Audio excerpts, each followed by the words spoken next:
Baik, Bapak dan Ibu KPM, terima kasih atas pembacaan cerita dari gambar tadi.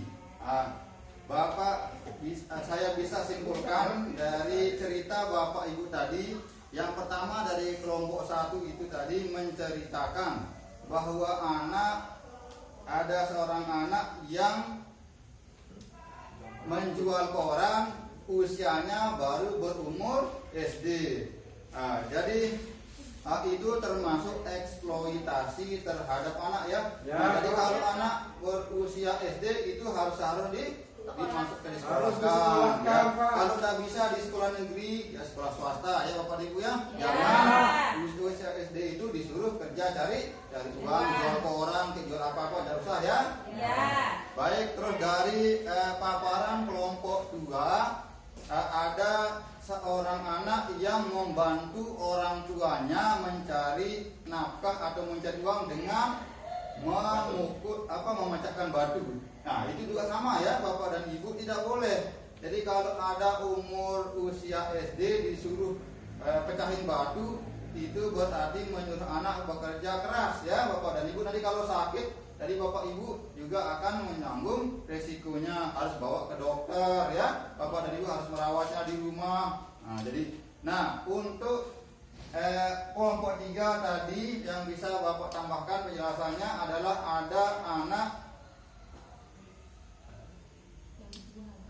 Jadi kalau Bapak dan Ibu tidak punya biaya ya untuk merawat anak, Bapak dan Ibu tidak boleh dijual ya. Jadi itu termasuk eksploitasi anak. Kalau udah bisa tidak usah dijual ya. Jadi mungkin Bapak dan Ibu minta bantuan Bapak, Ibu, saudara atau nenek keluarga terdekat ya Bapak Ibu tidak boleh dijual ya. Nah, kalau dijual itu termasuk eksploitasi terhadap anak. Baik, Bapak dan Ibu, selanjutnya adalah Bapak dan Ibu bisa melihat contoh akibat dari eksploitasi anak halaman 46 ya.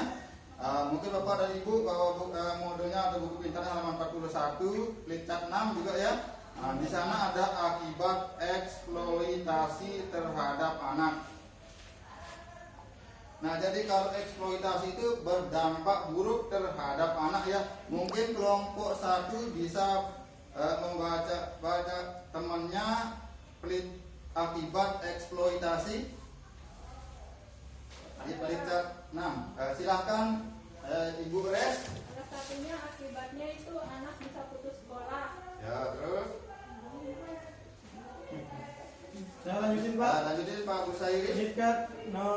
Yang ke-6 akibat dari unsur eksploitasi di sini Pak. Yang ditadikan sama Ibu Res tadi. Yang pertama anak bisa putus sekolah. Terus yang kedua perkembangan fisik anak menjadi terganggu. Yang ketiga anak menjadi penakut, murung dan menarik diri. Yang keempat anak terkena PMS, penyakit menular seksual.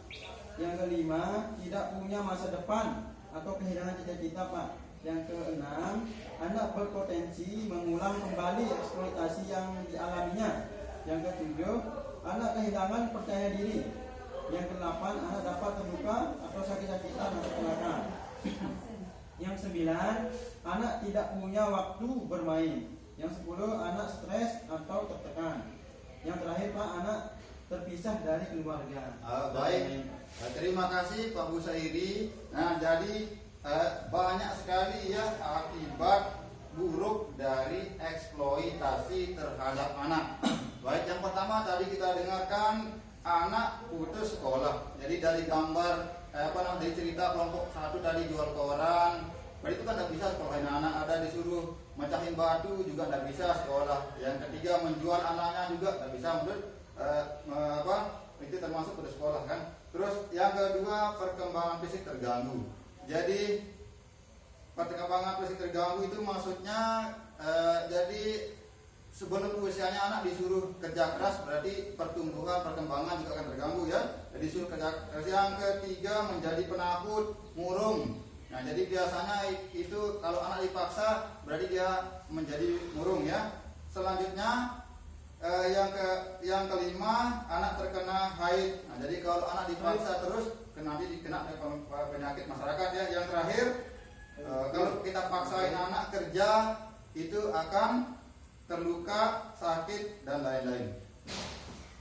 Sekian, assalamualaikum warahmatullahi wabarakatuh. Waalaikumsalam.